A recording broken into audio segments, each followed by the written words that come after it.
Jesucristo se aparece a sus discípulos, a sus apóstoles, y le pide que le amen y que le sigan, igual que a cada uno de nosotros.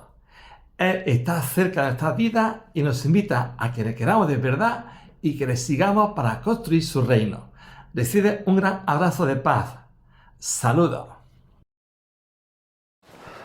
Domingo tercero de Pascua, que es igual que decir tiempo de vida, tiempo de alabanza, tiempo de resurrección, tiempo de que los cristianos sepamos dejarnos transformar y transfigurar por el Espíritu Santo y por la presencia de Jesucristo resucitado. La lectura que hemos escuchado nos trae enseguida una serie de elementos interesantes para que tengamos también, digamos, una cierta ayuda para el día a día. Ese día a día que a veces pues, es un día de alegría, de gozo, otras veces la vida nos depara circunstancias adversas y en ese contexto, repito, surge la palabra de Dios. Como ya sabéis, la lectura primera en el tiempo de Pascua es siempre del Nuevo Testamento y siempre los Hechos de los Apóstoles, para recordarnos que la resurrección es algo auténticamente y original nuestro, de los cristianos. Son los Hechos de los Apóstoles. En esta ocasión vemos cómo después de la muerte de Jesucristo, el tribunal que le acusó, que se llama Sanedrín, pues ya esperaba que, muerto Jesucristo, ya la cosa estaba calmada. Pero de pronto resulta que no aparece un Jesucristo hablando sobre su persona, sino que son 11 los apóstoles que siguen hablando de Jesucristo. Enseguida el tribunal, ¿qué hace? Llama a capítulo a esos 11 que no quieren cumplir su mensaje, son acusados ante el tribunal y les prohíbe que hablen de Jesucristo. Y San Pedro, que ya que lleva un poco la voz cantante de esa iglesia naciente, responde enseguida con una frase profunda que nos tiene que hacer mucho que pensar.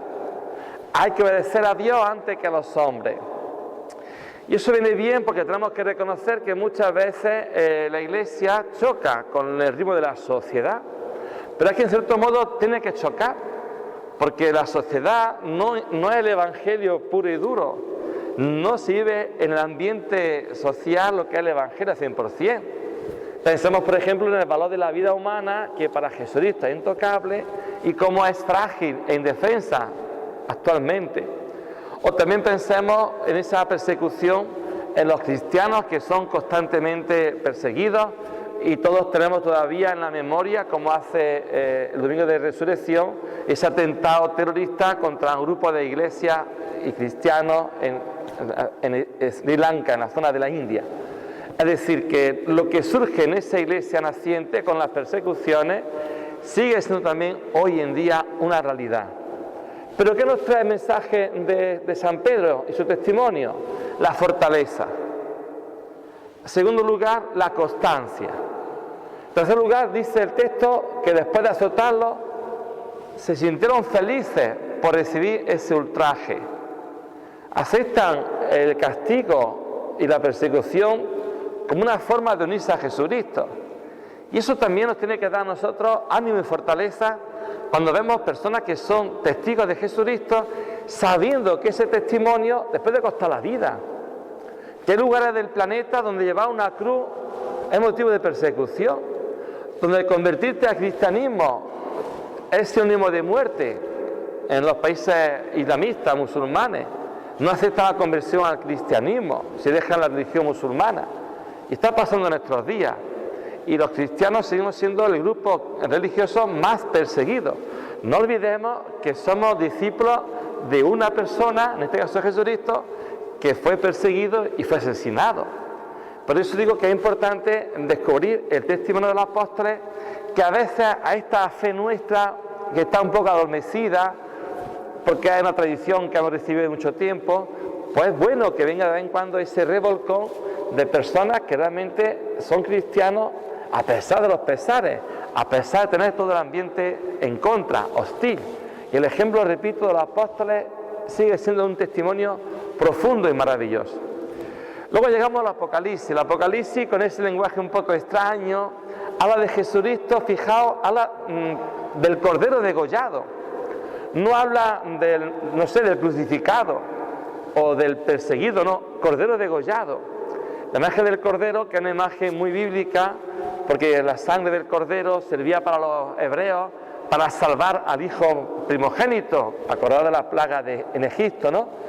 Pues San Juan en el Apocalipsis pone a Jesucristo con esa imagen, repito, cordero degollado, pero enseguida hace un himno maravilloso. Digno del cordero degollado de recibir el honor, la alabanza, la gloria y el poder. Es bonito también que resuene actualmente la oración de alabanza a nuestro Dios, que no sea solamente pedirle cosas, sino que también digamos: Señor, eres grande y maravilloso. Imaginaos, por ejemplo, unos padres cuyos hijos solamente se le acercan para pedirle cosas. Papá, dame, mamá, dame. Hijo mío, que no sea buscarme para pedirme cosas, que también hay otro aspecto importante en ese amor de padre y de madre con respecto a los hijos. Pues igual nos pasaría con nuestro Dios, que no solamente acudamos para pedirle cosas, que también sepamos pues esa alabanza, ese agradecimiento por las cosas que nos pasen, nos gusten más o nos gusten menos, pero que nunca perdamos el ser agradecidos y nunca perdamos el espíritu de alabanza a nuestro Dios. Y el texto por 2 veces lo repetía: es el cordero degollado, digno de recibir la gloria, la alabanza, el poder, etcétera, ¿no? Así llegamos a una imagen entrañable del Evangelio. Es una nueva aparición de Jesucristo resucitado a sus apóstoles. La escena que hemos escuchado tiene como 3 partes. Se ve que después de la euforia primera de Jesucristo allí, que se presenta ante los apóstoles en Jerusalén, como ocurría hace una semana, que lo escuchamos en el Evangelio, con Tomás el incrédulo, que no se creía que Jesús había resucitado. Pues después de esa euforia inicial, algo pasó, que los apóstoles volvieron a la vida cotidiana. Eran pescadores y se fueron a su lugar de trabajo, a la parte norte de Israel, a Galilea. Allí está el lago de Tiberíades y allí estaban pescando. Y se notaba en el ambiente una especie de desgana, de apatía. Están 7 de los 12 y San Pedro dice: me voy a pescar, pero en un tono casi como, bueno, el otro le sigue. Y de pronto llega la mañana y ningún pescado han conseguido. Y en ese contexto alguien extraño les dice que vuelvan a intentarlo. Y ya enseguida San Juan dice: es el Señor. Y San Pedro se arroja en busca de ese personaje un poco extraño. El caso es que al final, en esa escena primera, surge lo que se conoce como la pesca milagrosa. Es decir, de no conseguir nada, con la palabra de Jesucristo se consigue muchísimo. La segunda parte es ese diálogo de Jesús con ellos, que le da de comer. Les dice: muchachos, almorzad, comed. Eso muestra la cercanía de Jesús con ese grupo de discípulos, de apóstoles. Y luego también el hecho de que Jesús les dé alimento nos recuerda a nosotros que también Jesús nos dice en cada misa: comed. En este caso, comemos su cuerpo de Cristo, decimos amén. Primera parte, la monotonía y cómo en lo cotidiano Dios se hace presente. Eso es importante, porque a veces nos gustaría que Dios hiciera grandes milagros, o la Virgen, o los santos, para creer más, o para que la gente que no crea, creyese. Y es verdad que Jesús a veces hace cosas extraordinarias, pero ella se hace presente en lo cotidiano, en la pesca de sus amigos que eran pescadores. Parte primera, esa monotonía, esa desgana, y de pronto Jesús interviene y llega el milagro. Con Jesús todo es posible. Con Jesús podemos ser, como decía él, pescadores de hombres. Es decir, podemos echar las redes para que otras personas puedan conocer a Jesucristo, seguir a Jesucristo, enamorarse de Jesucristo y vivir el estilo de Jesucristo. La segunda parte, repito, es ese encuentro ya más cercano de alimentarse, Cristo que alimenta a sus apóstoles y Cristo que nos sigue alimentando. Así llegamos a la parte final del Evangelio. Una parte final que recuerda un poquito la pasión de Jesucristo. Estamos en la noche entre Jueves Santo y Viernes Santo y San Pedro por 3 veces niega a Jesucristo. ¿Conoces a ese hombre? No, no lo conozco. Pues la parte final del Evangelio viene un poquito a compensar esas tres negaciones con tres expresiones de amor. Simón, que es el nombre de San Pedro, hijo de Juan, ¿me amas más que esto? ¿Me amas? Sí, maestro, tú sabes que te quiero, lo dice con mucha alegría. Por segunda vez Jesús se lo pregunta y también responde San Pedro con cierta alegría. Sí, maestro, tú sabes que te quiero. Por tercera vez le pregunta, ¿me quieres? Y San Pedro ya se viene abajo. Tú, Señor, lo sabes todo, tú sabes que te quiero. Tres negaciones, la noche de Jueves Santo a Viernes Santo. Tres afirmaciones en este contexto de unión tan profunda y tan maravillosa.